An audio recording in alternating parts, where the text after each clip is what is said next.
अब हम क्या काम कर रहे हैं, अब दूसरी पोएम में जाते हैं। ठीक है, अब हम कौन सी पोएम में जा रहे हैं, दूसरे वाले पोएम में जा रहे हैं।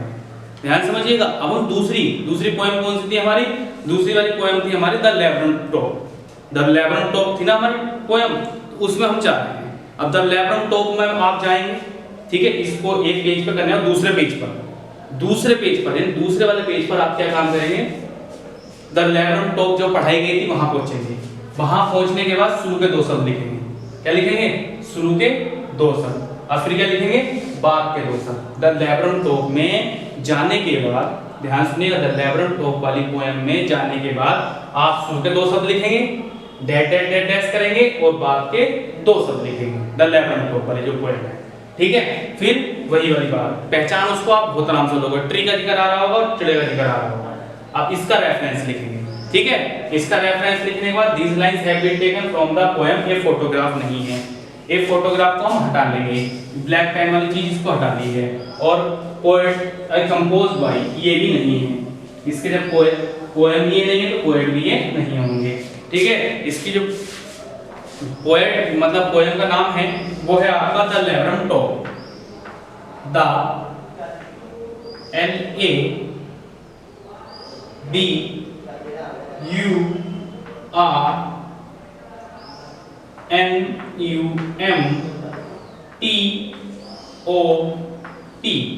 और ये हमने इन्वर्टेड कॉमा में बंद कर दी। ठीक है, द लेबरन टॉप, और जो इसके पोएट हैं वो है टेड हग्स, HUGHES, और ये हमने इन्वर्टेड कॉमा में बंद कर दिया। ठीक है, नहीं है इसमें दोबारा पूछ लीजिएगा।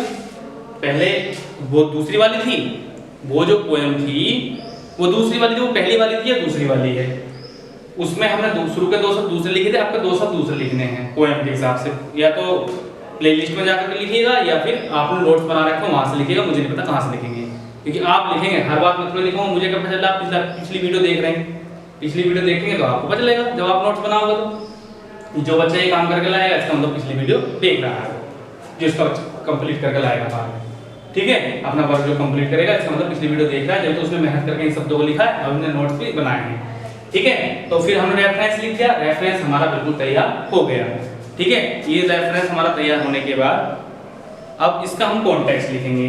कॉन्टेक्स्ट लिखने में हम यहाँ से इसको रख कर देंगे, क्योंकि हेड्स वाला पोएम वो नहीं है तो कॉन्टेक्स्ट भी ये नहीं होगा।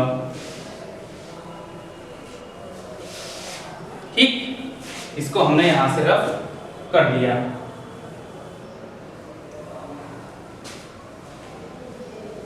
क्लियर है, और इसको हमने रफ करने के बाद इसका कॉन्टेक्स्ट लिखेंगे।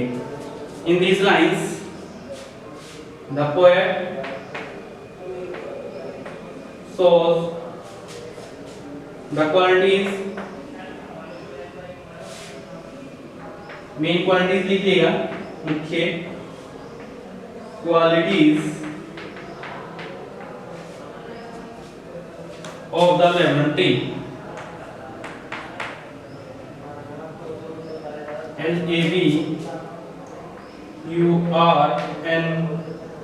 LABURNUM tree and goldfinch.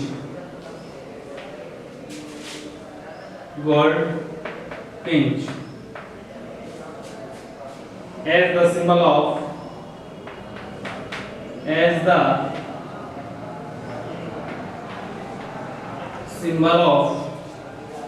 life and its FLACTUATIONS।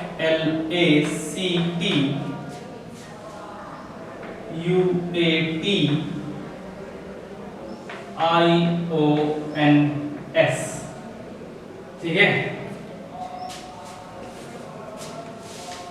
Explanation में in these lines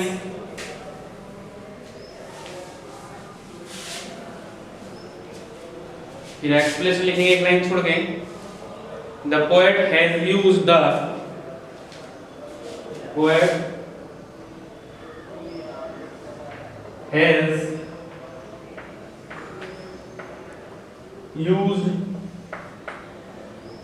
the fill up, आपको फिलअप ऐसे नहीं लिखना है, विद लिविंग, विद लिविंग।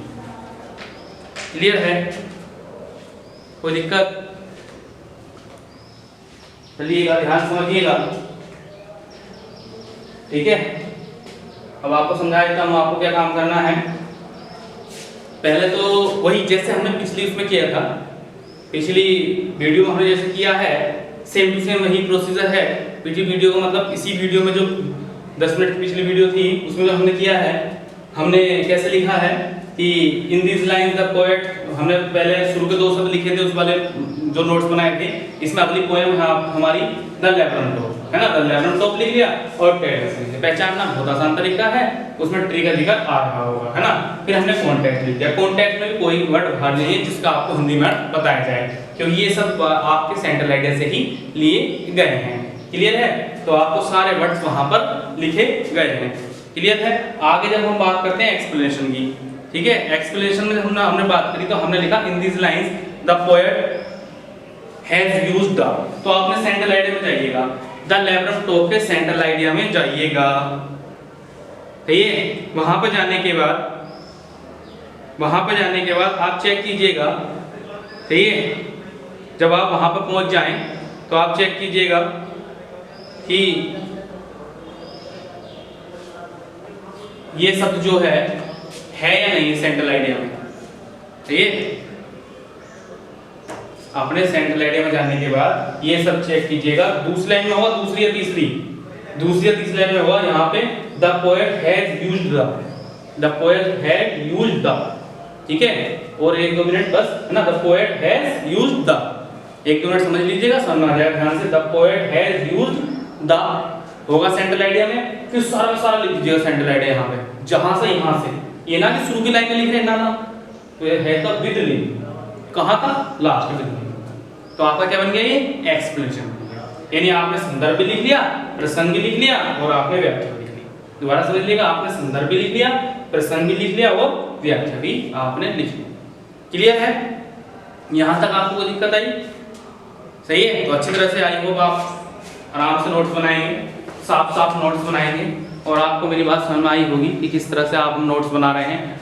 अगला जो आपका लेक्चर होगा, ठीक है, मैं आपसे बता दे रहा हूँ, अगला जो भी आपका लेक्चर होगा, यानी जो लेक्चर नंबर 18 आपका होगा, सही, उस लेक्चर में अगली जो पोएम है, जो अगली 2 पोएम थी ना, उनको कराया जाएगा, इसी तरह से कराया जाएगा। ठीक है, बिल्कुल सेम टू सेम यही प्रोसीजर उसमें होगा। फिर बता रहा हूँ, अगला जो होगा उसमें सेम टू सेम यही प्रोसीजर होगा, सारी बातें यही आपको बताई जाएंगी और यही बातें आपको उसमें दोबारा से नोट करनी है। तो आई होप आप इनको 2 को नोट्स बना करके तैयार कीजिएगा, 2 के एक्सप्लेनेशन करिएगा, अलग-अलग पेज पे करने हैं। वो पहला वाला पहले पेज पे, दूसरा वाला दूसरे पेज पे, तीसरा वाला तीसरे पेज पे और चौथे वाला चौथे पेज पे। उसके बाद आपकी पोएम का ड्रामा खत्म हो गया। पोएम का ड्रामा का फर्स्ट ईयर में पोएम जो है खत्म हो चुकी है। इसके बाद जब 18वां लेक्चर होगा उसके बाद, यानी जो लेक्चर नंबर 18 है, क्लियर है? अब आप उसको साफ लिख लीजिएगा, मैं स्क्रीनशॉट ले लीजिएगा। चलिए, जैसे आपको बता रखा है स्क्रीनशॉट लेने का तरीका, स्क्रीनशॉट ले लीजिएगा, मैं साइड से खड़ा हूं, ठीक है। चलिए, ले लिया होगा। स्क्रीनशॉट लेने का तरीका वही है जो मैंने आपको बताया था, सबसे आसान तरीका, नोट्स बनाने का वही तरीका है जो ब्लैक बोर्ड पर लिख दिया गया है।